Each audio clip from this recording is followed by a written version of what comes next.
There are dire warnings that New South Wales will be hit by increasingly extreme weather. 2015 was the hottest year since climate records began. Figures show this July was the single hottest month in recorded history. Australia sweltered through its hottest spring on record. Climate change is now affecting every country on every continent. It's the rate that's of great concern. And what do you put that rate down to? Oh, it's human activity. We have everything we need. Some still doubt that we have the will to act, but I say the will to act is itself a renewable resource. Hello and welcome to Climactic, a podcast on the Climactic Collective, a group of independent podcasters from across the range of the climate communities of Australia and New Zealand. Every week on Climactic, rain or shine, we either produce or feature an episode of a climate-engaged podcast. This could be from one of the shows on the Climactic Collective or beyond, and you'll always find a link to the show we're featuring at the top of the show notes. Hello and welcome to Climactic, the flagship podcast of the Climactic Collective. My name is Mark Spencer, and today is an episode from Climate Conversations, a stalwart, tenacious, ever-reliable member of the Climactic Collective. I'm happy to say I've moved back to Australia and finally had the chance to meet Robert McLean, host of Climate Conversations, in person a couple weeks ago. It's been a very funny time the last 2 years, how you can meet people and get to know them very well through our computer screens, through Zoom. But there's something about meeting someone in person, getting to breathe the same air, that's so lovely to now start to be able to do again. As I record this, it's Sunday the 13th of March, which means in the state of Victoria, tomorrow is a public holiday. And that holiday is Labor Day. And I noticed that when you have a look at the list of public holidays celebrated in Victoria, Labor Day doesn't have a link out to its history and its meaning, which I think is a missed opportunity. Because Labor Day has its origin in the 8-hour workday movement, which advocated for 8 hours of work, 8 hours of rest, and 8 hours of recreation.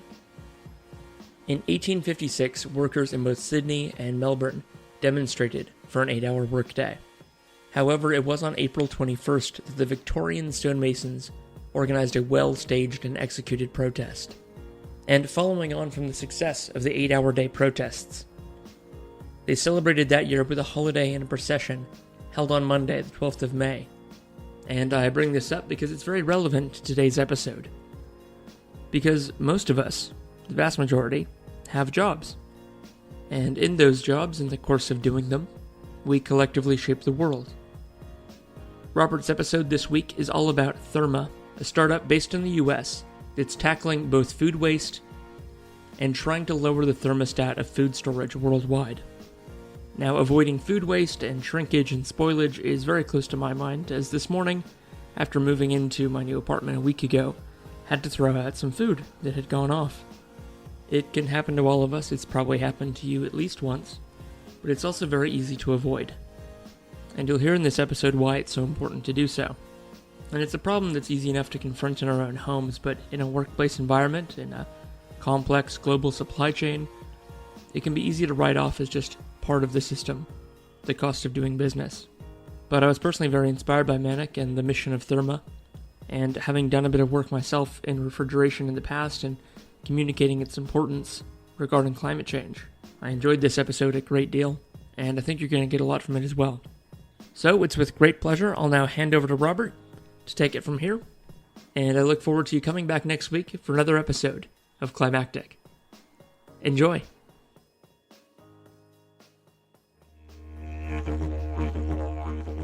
Therma is helping to reduce the footprint, the energy footprint, by making it possible to run equipment a little closer to the threshold. You don't need to overcool as much. You can use our monitoring to ensure the product doesn't get spoiled.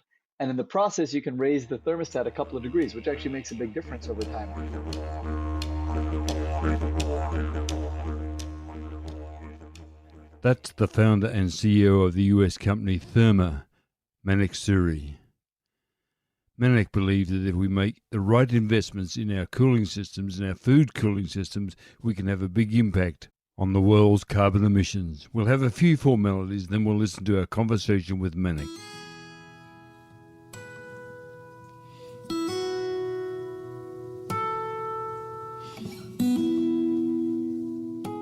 Welcome to this latest episode of Climate Conversations.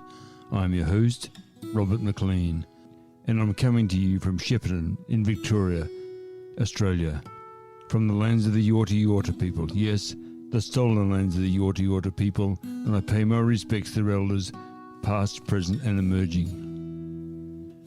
I've been involved with the practical side of the climate conversation since the early 2000s. That's attending lectures and reading whatever I could find.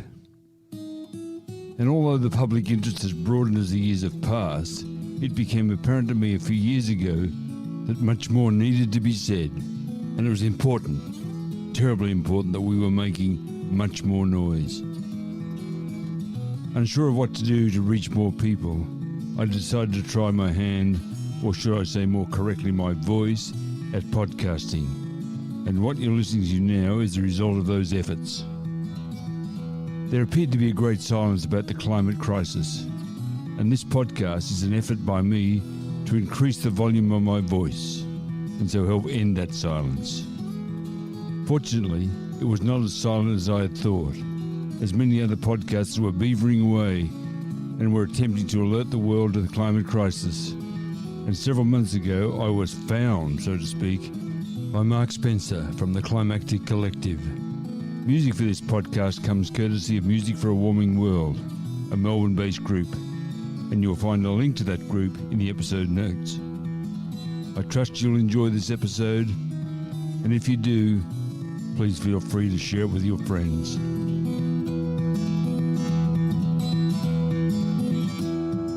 Pleasure to be here today. Manik, I'm really intrigued why you picked a small podcast in regional Australia to promote Therma. Well, I appreciate that.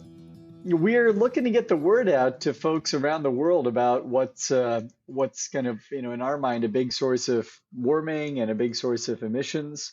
And we're trying to, get people around different parts of the world to check out technologies like ours. So I guess it's a chance to get to know people in different parts of the world and hopefully celebrate some of the potential for technology.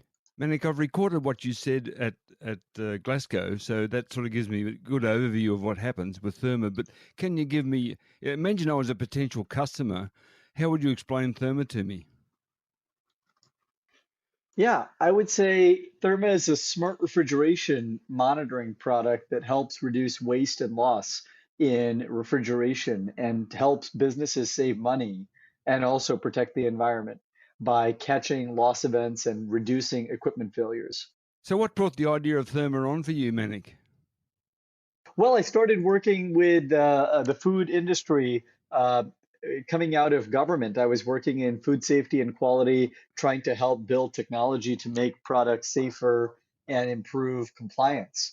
And we realized in the process of doing that, we were scaling a previous product called Co-Inspect, Collaborative Inspect, in the food industry. We had about 5,000 locations using the tool. And we discovered that a big source of the problem and a big source of the challenge was around the temperature that the product was being held at.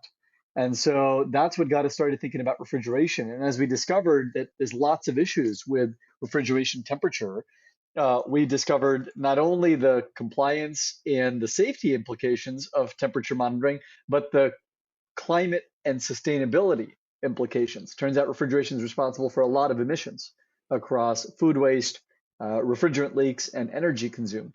And that's what got us really excited about the possibility of building a solution for that. And that's how Therma gets started.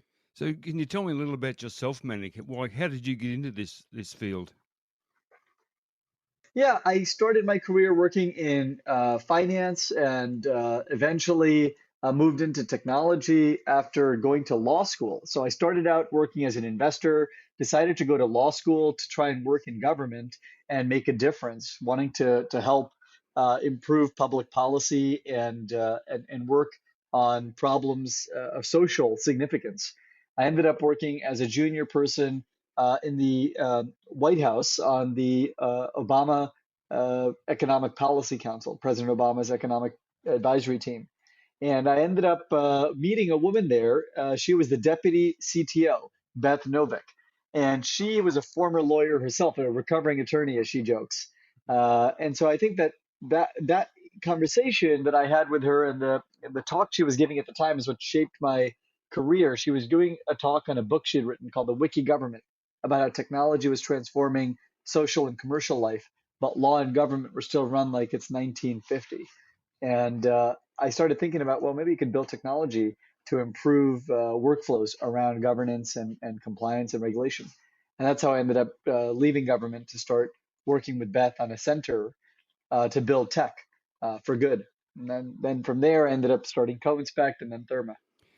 So cooling has a big impact on global emissions. So what effect does Therma have for that? Yeah, well, we're helping, we're making a dent by helping reduce the amount of product spoilage that happens. First and foremost, we catch tons of food safety and food quality issues, but also reduce food waste by helping businesses see when refrigeration equipment is going to go down or catching it after it's gone down. That helps them send someone in or fix things proactively. And in doing that, they can catch hundreds or thousands of dollars of inventory loss, which is good for their bottom line, but also avoid that product ending up in the landfill. And food waste, as you and many listeners probably know, is one of the biggest single sources of emissions. A third of all food that gets made ends up getting thrown out. And it's just a crazy number. And it's a big, It sure is a crazy number, isn't it? yeah, one third.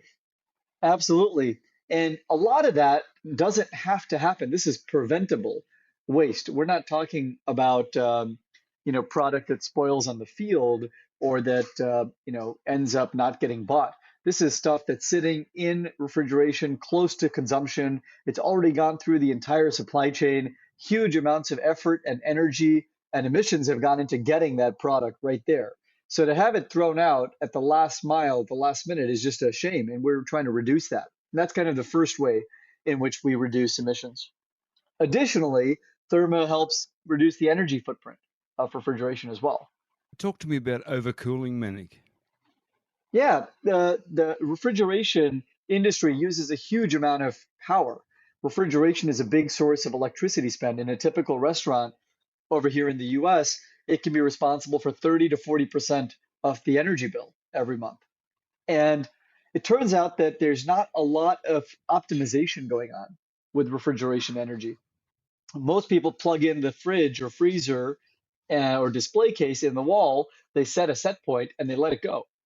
Well, that means that the refrigeration is running regardless of time of day or day of year, regardless of energy prices, and it's also often set colder than it needs to be.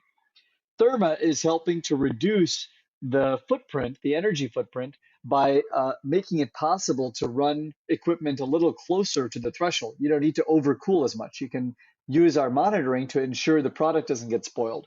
And in the process, you can raise the thermostat a couple of degrees, which actually makes a big difference over time. Additionally, we're exploring a new concept, a new product that would allow us to turn refrigeration off in response to energy prices surging or energy becoming higher demand on a day-to-day or week-to-week basis.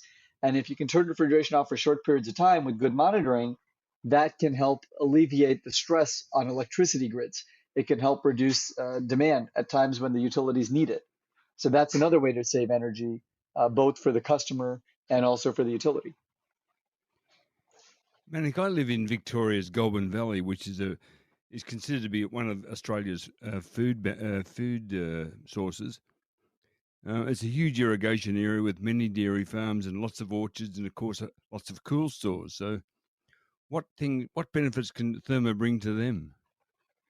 Well, absolutely. We work across the food supply chain. Uh, I should mention that I grew up in what's considered by many kind of the ag belt or the food basket of the U.S., which is Central California, and I live now in the San Francisco Bay Area, where Therma is headquartered.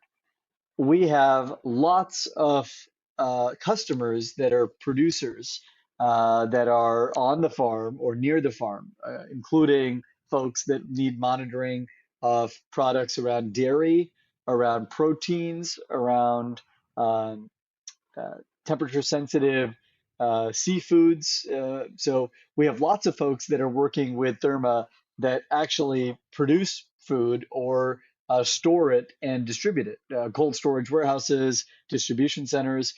Lots of those environments need better monitoring. And our low cost, remote, and reliable system has helped many businesses. We have over 1,100 customers across the food supply chain. So would love to talk to anyone in your region or other places in Australia and around the world. We've been deploying Therma primarily in North America, but recently we've started expanding internationally. And now we've got Therma deployed in a half dozen countries. I was going to ask, how does anybody outside the US access Therma products? Yeah, well, it's quite simple. We can ship our sensors anywhere in the world. We have a website where you can purchase and order them for direct shipment. So it doesn't matter where you're based. It's easy to get them fulfilled and have them installed. The technology itself works globally. It doesn't require a specific geography. It uses a low bandwidth radio that's available essentially everywhere to connect sensors to hubs, and then it uses a cellular or Wi-Fi network to get the signal back. And as long as you have either cell or Wi-Fi in your facilities or in the areas that you're wanting to monitor, we can get a signal. And so we've been able to deploy pretty much everywhere. All this stuff sounds quite technical, so that's not really your background from what I can understand. So do you have specialists who work on this product? We do. I am not an engineer by training. We're a 70-person team. Our product and engineering team comes from a much more energy and Internet of Things or IoT and mobile app and data science background. So those are the skill sets we have. We have folks that have a background across software engineering and hardware engineering and data scientists. But we try to make the product really simple enough that a non-technical person like myself can drop it into place, get it up and running in a matter of minutes, and have monitoring going right away. And so it's really designed to be simple. It's a drop-in-place system, self-install, takes about 15 minutes to get started. No technician required. What's been the take-up of your technology? Yeah, I'm very excited, Robert, to say that we've had a strong interest and growth over the last couple of years. Since launching Therma 2 years ago, we're coming up on 10,000 sensors in the world and trying to get from 10,000 to 100,000. There's a huge amount of refrigeration in the business world, close to 90 million units, and getting to 10,000 or even 100,000 of those being monitored is just a drop in the bucket. So it's been really exciting to see the growth and the interest in using tools like this to save money and help protect the planet. But I think we're just getting started. So what do you think Therma will do in terms of helping us avoid the worst of climate change? Well, I think that our vision around this is to really be part of the clean cooling revolution. As cold chain and refrigeration grows, and we expect it will grow because more and more people around the world want to have perishable product. They want access to fresh food, they want access to protein, they definitely need access to pharmaceuticals, vaccines, and drugs that are temperature sensitive. So we expect refrigeration will keep growing as much of the world continues to develop. We would like to reduce the emissions and clean up that cooling layer. And so we think that Therma at scale could make a dent in the 7 to 8% of emissions that's related to the cold chain between food waste, energy waste, and refrigerant leaks. That's what we're hoping to do. This may be obvious, but where did the name Therma come from, Manik? Sure. Well, it's actually an acronym. It's a team of nerds over here. It's short for temperature, humidity, energy, remote monitoring application. That's Therma. I love it. Thank you. Yeah, we try to be clever where we can. Manik, is there something else you'd like to say about Therma? We're very excited to be on today. It's been a pleasure to get to meet many people around the world that care about technology and sustainability and the food supply chain. We're very much in growth mode. We're hiring. We've got a dozen open roles that are remote roles. We're also raising capital. We've continued to build out our team and develop partnerships. So if you're interested in learning more, please check us out. We're online at hellotherma.com or on Twitter and LinkedIn. And if you'd like to chat, I'm available as well. Please reach out to me anytime. It's Manik Suri. That's Manik, Manik, at hellotherma.com. It's been a pleasure being on. I really appreciate talking to you. That's been wonderful. So thanks, Manik. You take care, won't you? I appreciate that. It's a nice conversation. Thanks for having me on.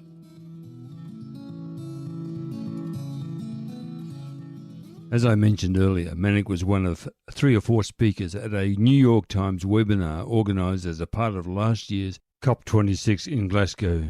Manik and his counterparts talked about building a climate-resilient supply chain, a supply chain that would survive even when times were really tough. This is what Manik had to say about Therma.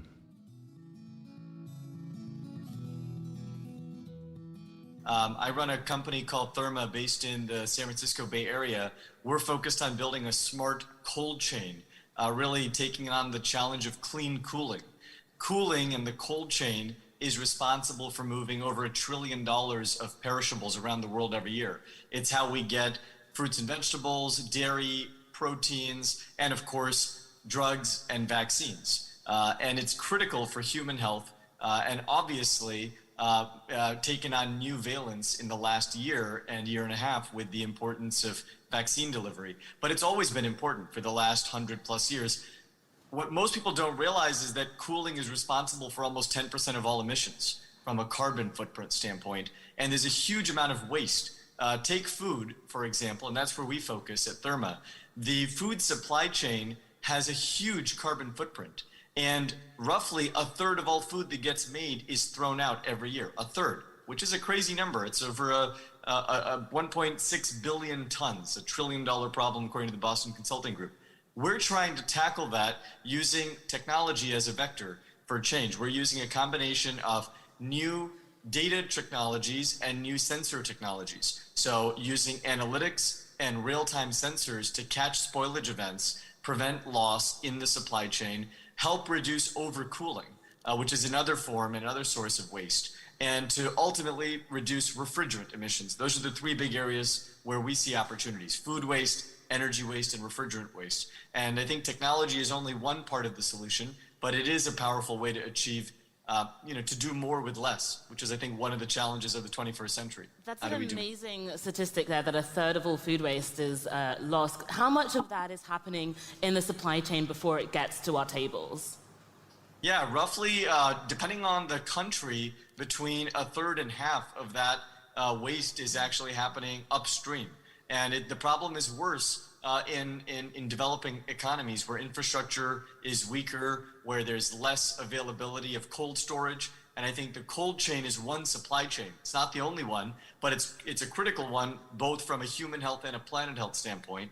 And you read stories and you see examples of fish rotting on the docks in many markets because you can't get them into a refrigerated warehouse. You see food in granaries getting destroyed because it can't be stored and moved fast enough, and many, many examples. But it's a huge source of inefficiency. I love your passion, Manik, and I'm so pleased you're helping us keep our cool.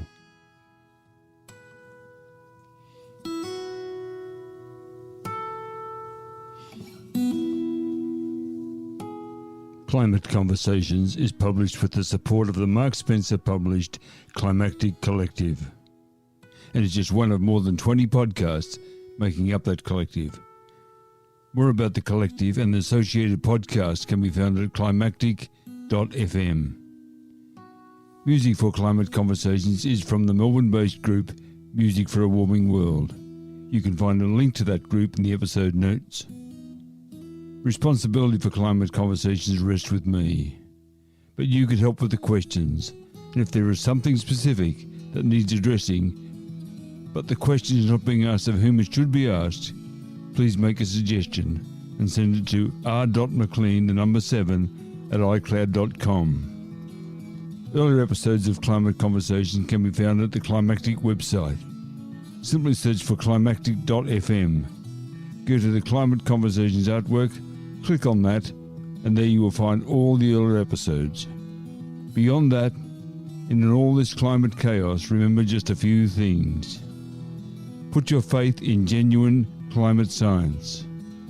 Also, action is the best antidote to despair, and that, I must add, is one of the drivers of this podcast. And remember, be kind, for everyone you meet is fighting a great battle. That ends this episode of Climate Conversations. Thanks so much for your company, and until we talk again, please take care.